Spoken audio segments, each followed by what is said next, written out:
Hi, ladies and gentlemen. My name is Sandy Munro. I'm from Munro Associates, and we were asked to take a look at the ACS products versus one of its competitors.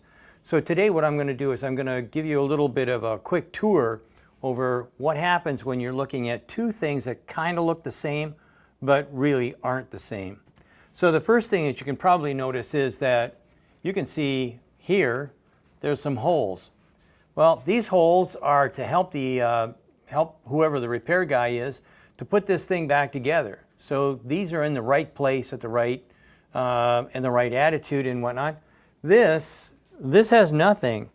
So for those of you who are out in the shop, that means you're going to have to do something else. You're going to have to drill some holes. And everybody knows when you take a shot at drilling holes and you're in the shop environment, that could mean scratches, and scratches mean rework.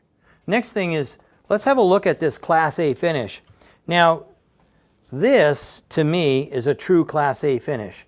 You can feel the difference, you can see the difference, and if we look here, you can see that this is not the Class A surface because this is what's going to be covered up by other parts of the car, probably the rails. So when we look at this, we see, actually, this is already starting to blemish.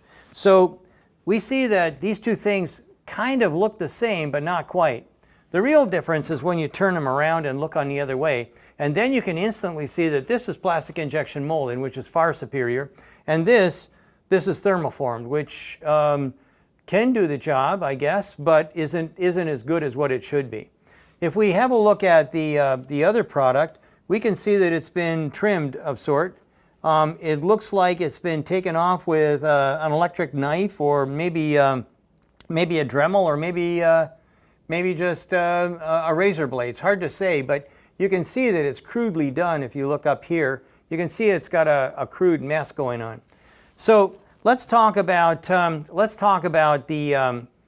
strength of the two units.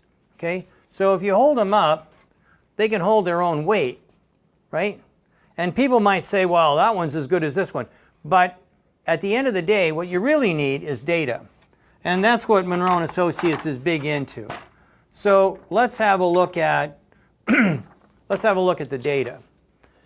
If we look at the stress test for the, now let's do it the other way around. If we look at the competitor's product here, we're looking at a stress yield at 31 millipascals, MPa. If we look at the stress brake, it's at 28.2. If we look at the ACS's product, we're looking at 60 for stress yield, and if we look at stress brake, we're looking at 52.5. The deal here is that I can't trust this. I wouldn't trust it on my car. I can't trust this to stay on the vehicle if we're, say, driving vigorously or maybe in anger. That type of thing doesn't work for me. I can't take a chance on my parts flying off my cars. You shouldn't either. I highly recommend that you go and have a look at the ACS. It may be a little more expensive to buy the part, but I guarantee you the total amount of cost associated with that product is going to be a whole lot less. Thank you for tuning in. Have a great day.